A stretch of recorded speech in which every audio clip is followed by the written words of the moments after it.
കർഷക പ്രതിഷേധത്തിൽ ചർച്ചയ്ക്ക് തയ്യാറായി കേന്ദ്ര സർക്കാർ. ഫെബ്രുവരി 14-ന് ചണ്ഡീഗഡിലാണ് ചർച്ച നടക്കുക. കർഷക നേതാവ് ജഗ്ജിത് സിംഗ് ദല്ലേവാൾ വൈദ്യസഹായം സ്വീകരിക്കാൻ സമ്മതിച്ചു. ബൽറാം നെടുങ്ങാടി വിവരങ്ങളുമായി ചേർന്നു. Balram, good morning. കർഷക സമരം ഒരു പ്രത്യേക ടേണിലേക്ക് പോകുന്നതിന് മുൻപ് തന്നെ ചർച്ച നടത്തി പരിഹരിക്കുക എന്ന തീരുമാനത്തിലേക്ക് കേന്ദ്രം എത്തുന്നത് മുൻ അനുഭവങ്ങളുടെയൊക്കെ പശ്ചാത്തലത്തിലാകും അല്ലേ ബൽറാം?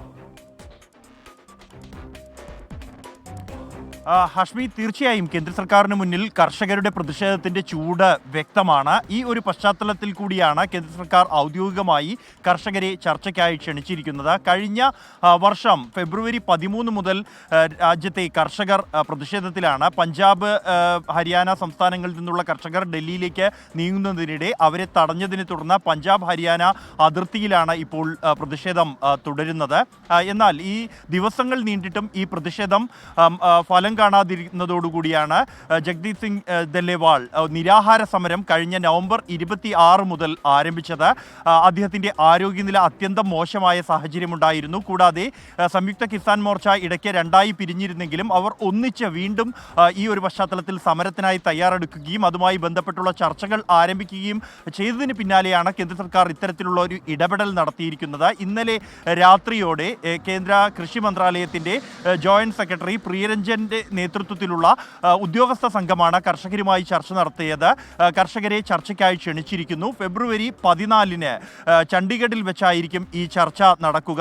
ചണ്ഡീഗഡിലെ സെക്ടർ 26-ലെ മഹാത്മാഗാന്ധി ഇൻസ്റ്റിറ്റ്യൂട്ട് ഓഫ് പബ്ലിക് അഡ്മിനിസ്ട്രേഷനിൽ വൈകിട്ട് 5 മണിക്ക് ചർച്ചയ്ക്കാണ് കർഷകരെ ക്ഷണിച്ചിരിക്കുന്നത്. ഈ ചർച്ചയ്ക്ക് ക്ഷണിച്ച പശ്ചാത്തലത്തിൽ അദ്ദേഹം നിരാഹാര സമരം നിർത്തണം ദല്ലേവാൾ എന്ന് കേന്ദ്ര സർക്കാർ ആവശ്യപ്പെട്ടെങ്കിലും ആവശ്യങ്ങൾ അംഗീകരിച്ചാൽ മാത്രം നിരാഹാര സമരം അവസാനിപ്പിക്കൂ എന്ന നിലപാടിലാണ് ദല്ലേവാൾ ഉള്ളത്. എന്നാൽ താൽക്കാലികമായി വൈദ്യസഹായം സ്വീകരിക്കാൻ അദ്ദേഹം തീരുമാനിക്കുകയും ഈ ചർച്ചയ്ക്ക് പിന്നാലെ തന്നെ അദ്ദേഹം വൈദ്യസഹായം സ്വീകരിക്കുകയും ചെയ്തിട്ടുണ്ട്.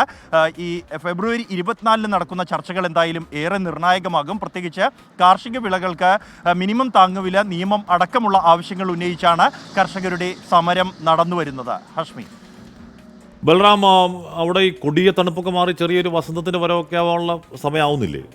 കൊട്ട മഞ്ഞാണല്ലോ രാവിലെ. ഹഷ്മി, സാധാരണ നിലയിൽ അത്തരത്തിൽ ഡൽഹിയിലെ കാലാവസ്ഥ മാറേണ്ട ഒരു സാഹചര്യമാണ്. ഇപ്പോൾ ജനുവരി പകുതിയോടെ കഴിയുന്നതോടുകൂടി കാലാവസ്ഥ മാറേണ്ടതാണ്. എന്നാൽ ഇത്തവണ വ്യത്യാസമുണ്ട്.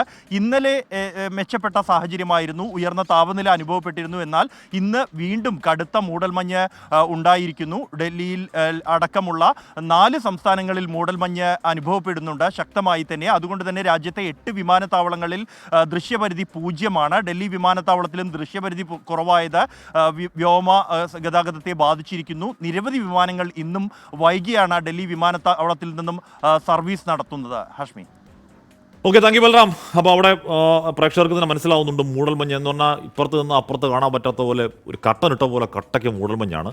സാധാരണ ഈ സമയമൊക്കെ ആകുമ്പോഴത്തേക്കും വലിയ തണുപ്പൊക്കെ മാറി നല്ല നല്ല ഭംഗിയുള്ള രസമുള്ള കാലാവസ്ഥയിലോട്ട്, ചൂടുമില്ല ഒട്ടും തണുപ്പില്ലാത്തൊരു കാലാവസ്ഥയിലോട്ടൊക്കെ പോകേണ്ട സമയമാണ്. കാലാവസ്ഥ അങ്ങോട്ട് നമുക്കൊന്നും പ്രവചിക്കാൻ കഴിയാത്ത ക്ലൈമറ്റ് കേരളത്തിൽ മാത്രമല്ല രാജ്യമൊട്ടാകെ, ഒരുപക്ഷെ ലോകമൊട്ടാകെ ഇപ്പോഴത്തെ അവസ്ഥ അതാണ്.